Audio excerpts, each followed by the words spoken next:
नमस्कार, सियासी किस्सों की सीरीज में आप सभी का स्वागत है। आज आपको जानकारी देंगे एनडीए की ओर से उपराष्ट्रपति पद के उम्मीदवार जगदीप धनखड़ के एक रोचक प्रसंग के बारे में।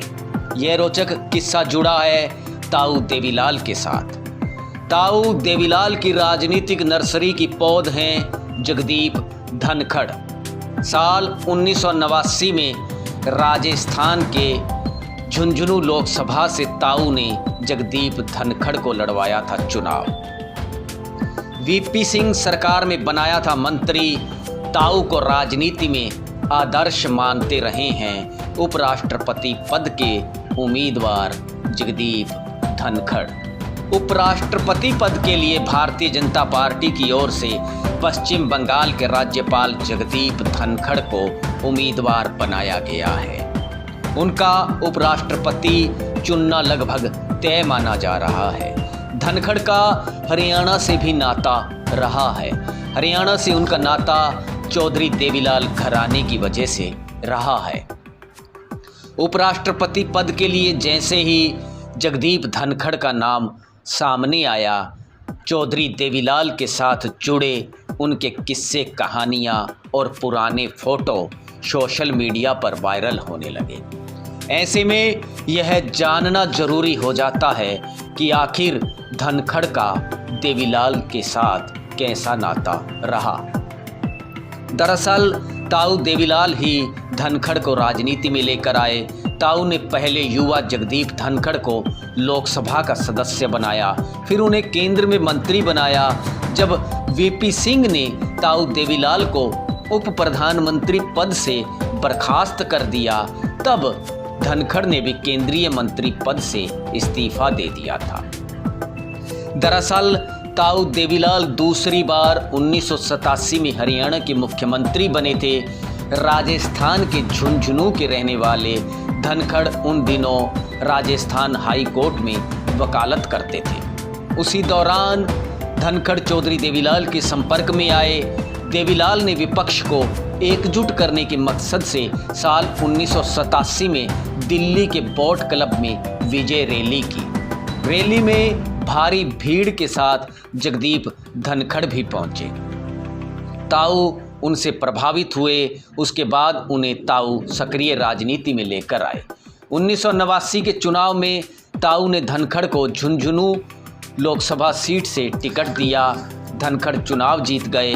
ताऊ वीपी सिंह की सरकार में उप प्रधानमंत्री बने। उन्होंने जगदीप धनखड़ को केंद्रीय उपमंत्री बनवा दिया। बाद में चौधरी देवीलाल के वीपी सिंह के साथ मतभेद हो गए। वीपी सिंह ने अपने मंत्रिमंडल से चौधरी देवीलाल को बर्खास्त कर दिया। राजनीति में चौधरी देवीलाल को आदर्श मानने वाले जगदीप धनखड़ ने इस दौरान चौधरी देवीलाल का साथ दिया। इसी कड़ी में धनखड़ ने केंद्रीय उपमंत्री के पद से इस्तीफा दे दिया। कुछ समय बाद वीपी सिंह की सरकार गिर गई। चंद्रशेखर प्रधानमंत्री बने। चंद्रशेखर की सरकार में जब चौधरी देवीलाल फिर से प्रधानमंत्री बने तो उन्होंने जगदीप धनखड़ को केंद्र में मंत्री बनवा दिया।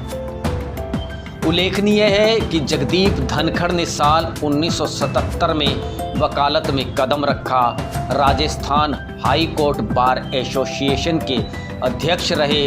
राजस्थान में जाटों को आरक्षण दिलाने में धनखड़ की खास भूमिका रही। पर विशेष पहलू यह है कि चौधरी देवीलाल की राजनीतिक पाठशाला में सियासत का पाठ सीखकर जगदीप धनखड़ ने राजनीति में खास मुकाम हासिल किए।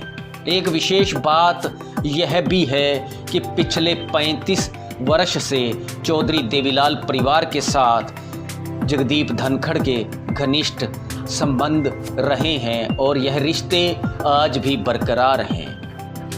पिछले दिनों जगदीप धनखड़ ने इंडियन नेशनल लोकदल के सुप्रीमो चौधरी ओम प्रकाश चौटाला के साथ मुलाकात की थी। इससे पहले इलाहाबाद के विधायक अभय सिंह चौटाला ने भी जगदीप धनखड़ के साथ शिष्टाचार भेंट की थी।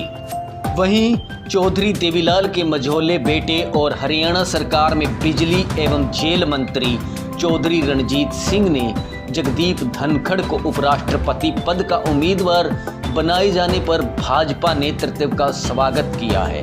रणजीत सिंह का मानना है कि धनखड़ में कार्य करने की गजब की अक्षमता है। वे व्यक्तिगत तौर पर उन्हें जानते हैं। जगदीप धनखड़ अपने काम के प्रति किस कदर जुनूनी और जज्बाती हैं।